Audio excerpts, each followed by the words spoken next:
I didn't tell my brother's fiancée what I did for a living.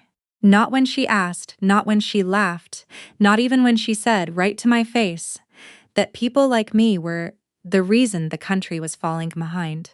I just smiled and handed her a dinner roll. That was Christmas Eve. The same Christmas Eve my parents had almost uninvited me to. Here's how that conversation went. My mother called me in early December, not to ask if I was coming, but to ask if I would consider toning it down for the holidays. I asked her what she meant. She went quiet for a second, the way she does when she knows she's about to say something she shouldn't. Your brother's bringing Priscilla to meet everyone, she said. It's a big deal for him. She's very accomplished. Harvard MBA, works in finance in Boston. We just want things to go smoothly. I said, okay. She said, you know how her type can be. I said, what type is that, Mom? Silence again. Then, honey, you work in the trades, there's nothing wrong with it. But Priscilla comes from a certain background. Her father is a federal judge. Her mother runs a nonprofit. We just don't want her to feel uncomfortable. I held the phone for a moment. I was sitting in my truck outside a job site in Raleigh, North Carolina, in a Carhartt jacket in a cart jacket with dried joint compound on the sleeve, eating a gas station sandwich. I looked out the windshield. At a 3-story custom home I'd spent the last 8 months building from the foundation up. I said, "Are you asking me not to come?" She said, "I'm asking you to think about your brother." I said, "I'll think about it." I did not call her back for 2 weeks. Let me back up. I'm 31 years old. I run a residential construction company in North Carolina. We do high-end custom builds, mostly in the Triangle area, Chapel Hill, Cary, some work up in the Piedmont foothills when clients want something more rural. Right now I have 11 full-time employees, 2 subcontractor crews I use regularly, and a project pipeline that's booked solid through next year. I did not go to college, my brother did. 4 years at UNC Chapel Hill, then 2 more for a master's in economics. My parents paid for all of it. Not a judgment. They had the money. He wanted to go. It made sense for him. But I remember very clearly the dinner table conversation the year I turned 18, when I told them I wanted to do an apprenticeship instead. My father put his fork down. My mother said, "Is this because of your grades?" It wasn't because of my grades. My grades were fine. I just knew. I had always known that I learned by doing things with my hands. I'd been helping my uncle renovate houses since I was 14. I understood framing and load-bearing walls before I understood calculus. I wasn't confused about who I was. I just hadn't figured out yet how to make my parents understand it. They came around. Eventually. Sort of. What I mean is, they stopped arguing about it. They paid for my apprenticeship program, bought me my first set of tools, and then, quietly, gradually, stopped asking about my work with any real curiosity. My brother got Sunday phone calls where they asked about his projects, his coworkers, his career trajectory. I got, "How's work?" Every week. The same 2 words. Like work was a thing that happened to me that we didn't need to discuss. I built my first house at 24. Well, I was the lead carpenter on a spec build for a contractor named Mr. Burgess who gave me a shot when nobody else would. I worked 18-hour days for 6 months. When we handed the keys to the buyers, a couple in their 60s who'd been saving for 15 years, the wife cried. I stood in the driveway after they went inside and felt something I didn't have words for. I called my mother on the way home. "How'd the job go?" she asked. "Really well," I said. The clients cried. "Oh, that's sweet," she said. "And then, have you thought any more about finishing some college credits? You could do it online." I started my own company at 26. I incorporated, got my general contractor's license, opened a business account with $3,000 I'd saved, and took out a small loan to cover insurance and equipment. The first year, I made less than $40,000. I ate a lot of rice and beans. I kept every receipt in a shoebox under my bed because I couldn't afford accounting software. Year 2, I cleared $68,000. Year 3, I hired my first full-time employee, a framer named Augusto, who'd been doing piecework for 15 years and deserved a steady paycheck. I also brought on a part-time bookkeeper, which was the best money I ever spent. Year 4, I got my first high-end referral. A client named Waverly, not a person, a company, reached out because someone I'd worked with had passed my name along.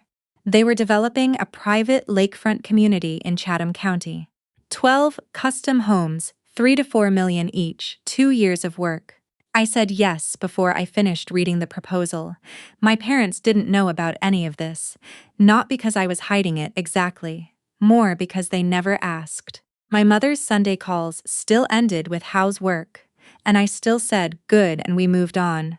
I told myself I'd explain it all someday when there was something concrete to explain, when I had a real office maybe, or a website, or when I finished the Chatham project and could say, "Here, look, I built 12 houses on a lake and people are living in them." I just never imagined the moment would arrive the way it did. So, Christmas. I drove up to my parents' house in Greensboro on the 24th. I'd thought about not going. I thought about it seriously for about 3 days, sitting with the weight of what my mother had said. That my presence might make my brother's girlfriend uncomfortable. That who I was, how I showed up, what I did for a living, might be a problem. In the end, I went because I wanted to see my grandmother. She's 78. She still makes her sweet potato pie from scratch, and she is genuinely the only person in my family who has always, without qualification, been proud of me. She calls every time she hears I finished a house. She once drove 45 minutes to see a kitchen I'd remodeled because she wanted to look at the cabinetry in person. I wasn't going to miss Christmas because my brother needed his ego managed. I arrived at 6. Priscilla was already there. She was exactly what I expected, which is to say, she was perfectly pleasant and completely unbothered by my existence, which somehow felt worse than if she'd been openly rude. She had that particular quality that some very confident people have, where their indifference reads as warmth, because at least they're not hostile. She shook my hand, said, "So nice to meet you," and turned back to her conversation with my father about interest rate policy. My brother found me in the kitchen a few minutes later. "Hey," he said. He looked relieved that I was wearing a regular sweater. I looked at him for a second. We have the same eyes. I always forget that until I see him in person. "Hey," I said. "Thanks for coming," he said, which was an odd thing to say, given that it was my parents' house, and I'd been coming for Christmas my entire life. But I understood what he meant. He meant, "Thanks for not making this weird." I said, "Of course." We ate dinner. It was fine. My father and Priscilla talked about Boston real estate. She was looking at condos in the South End. My mother talked about my brother's upcoming promotion. My grandmother asked me 3 specific questions about the Chatham project and listened to every answer. Priscilla, at some point, asked what I did. I said, "Construction." She said, "Oh, interesting. Like for a company?" I said, "I run one, yeah." She nodded in that polite way people nod when they've already moved on internally. "Good for you," she said, and turned back to my father. I ate my grandmother's sweet potato pie and told myself it didn't matter. Then Priscilla said the thing. We'd somehow gotten onto the topic of the housing shortage. I think my father brought it up. And she was talking about policy solutions, regulatory reform, that kind of thing. Smart, actually. She knew what she was talking about. And then she said, "The real problem is the workforce pipeline. You can't build more housing if people won't go into construction, and people won't go into construction because..." She paused, like she was choosing her words. "It's not seen as a serious career path."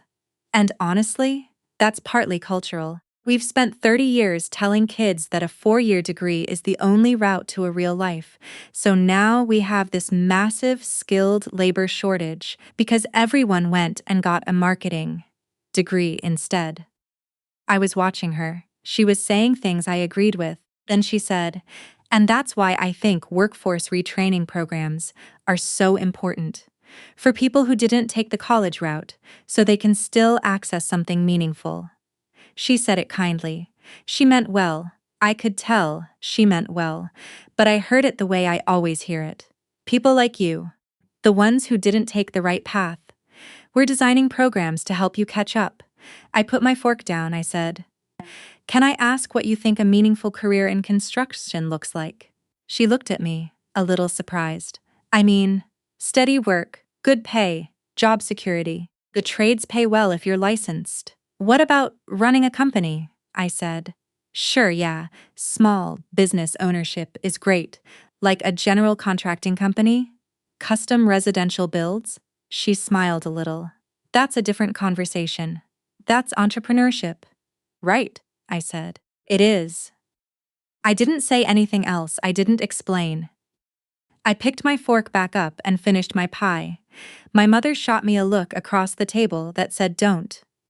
My grandmother, who'd been listening to the whole exchange with her hands folded in her lap, very quietly reached over and patted my arm. That night, lying in my childhood bed staring at a poster of the Outer Banks I'd had since I was 15, I made a decision. I wasn't going to say anything. I wasn't going to explain myself.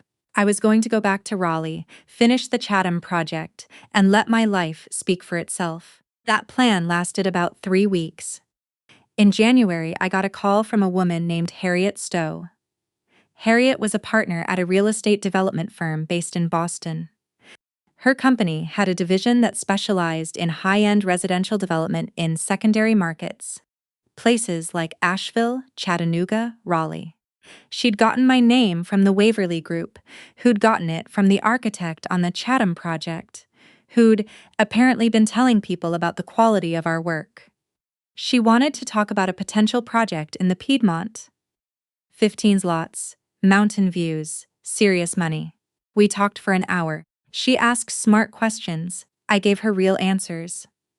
At the end, she said, I'd like to come see the Chatham builds in person if that's possible. I said absolutely. She came down in February with 2 colleagues.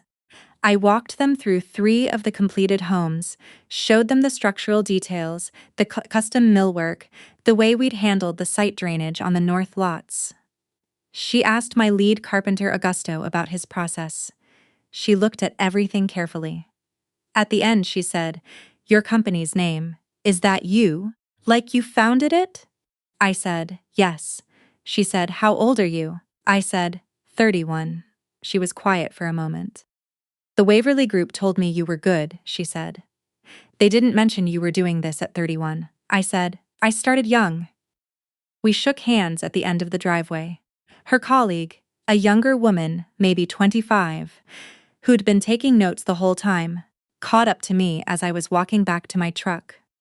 Can I ask you something? She said. I said, sure. Did you go to school for this, like a construction management program? I said, apprenticeship. And then I just built things until I knew what I was doing. She nodded. I went to BC for finance, she said. I'm making $62,000 a year, and I have $90,000 in student loans. I didn't say anything to that. She said, How's your year looking? I said, We're booked through November. She looked at me for another second. Then she said, Good for you. And she meant it completely differently than Priscilla had. The call from my mother came in March. She was upset. I could hear it before she said a word. There's a particular quality to her voice when she's rattled, a tightness that she can never quite hide. She said, Did you know that Priscilla works for a company called Stowe Meridian Development? I thought about that for a second. I said, I don't know what company she works for. Well, she does, my mother said. And apparently her firm has been working with some construction company down in Raleigh, and your brother was at dinner with her last night and she mentioned the company name and… She stopped. Why didn't you tell us? Tell you what? That your company… She stopped again. She said the woman who runs it is exceptional. That's the word she used. She didn't know it was you. She said she'd spent the last 2 months trying to get the owner to commit to this Piedmont project, and that the owner was, and I'm quoting her, the most competent builder she'd worked with in 10 years of development. I sat down on the edge of my desk, and then your brother showed her a photo, my mother said.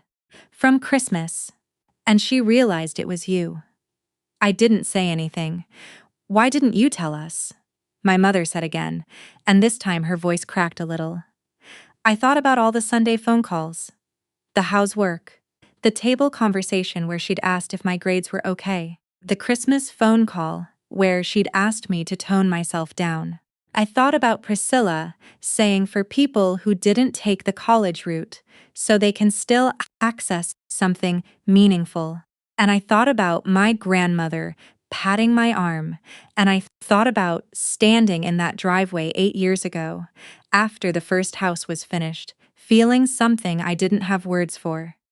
Mom, I said, you never asked. She was quiet for a long time.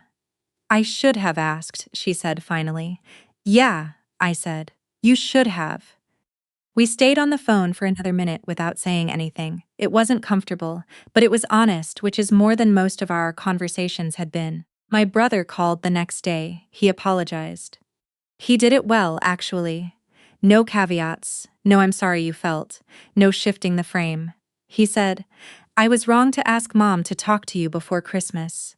I was embarrassed about something I had no business being embarrassed about. I'm sorry. I said, I appreciate that.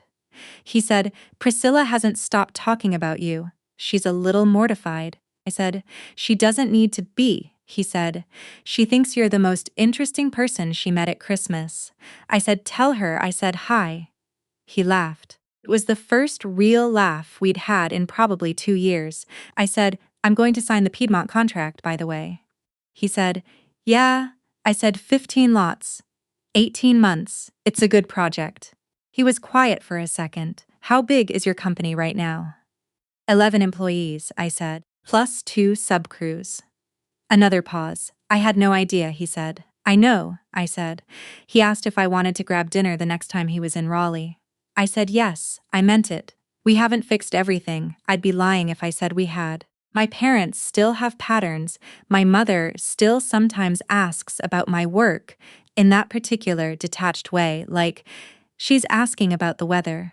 My father still defaults to my brother when he has a question about money or business. These things don't evaporate because of one revelation over a dinner table. But something shifted. I felt it shift. The Sunday call in April, my mother asked me, really asked me, about the Piedmont project, what the lots were like, what style the clients wanted, whether we'd break ground before summer. She listened to the answers. She asked a follow-up question about the drainage situation on the north slope, because she'd apparently been reading about building on hillsides. I talked for 20 minutes. It was the longest we talked about my work in my entire adult life. At the end, she said, I'm proud of you. I said, thank you, Mom. She said, I should have said it sooner. I said, you're saying it now. Priscilla and I had coffee in April when she came down to finalize the contract. It was professional, mostly. But at the end, when we were walking back to our cars, she said, I owe you an apology. From Christmas. I said, you don't really. You didn't know. I know, she said. But I also said something condescending without knowing it, which might actually be worse. I thought about that. Yeah, I said. It kind of is, she smiled. For what it's worth, my father is a federal judge, my mother runs a nonprofit, and I went to Harvard. I have been told my entire life that those things make me credible. And then I spent 2 months trying to get a meeting with someone who built more by 30 than I will probably manage by 40, and she didn't have any of those things on her resume. She shrugged. It's been a useful lesson. I said, how'd the lesson feel? She said, humbling. Mostly good, I said. Most useful lessons do. We shook hands. She went back to Boston. I drove back to the site. Augusto was finishing the framing on Lot 7. The mountain was behind him in the distance, the ridgeline just going gold in the afternoon light. He looked up when I pulled in, gestured at the frame. Comes out right, he said. I stood there for a second, looking at it. 16-foot ceilings, board and batten exterior, a wraparound porch that would face the sunrise. 8 months of work, 23 years of learning. Hands and math and early mornings and a lot of gas station sandwiches. Yeah, I said. It does. I started the truck. I had 3 more lots to walk before dark.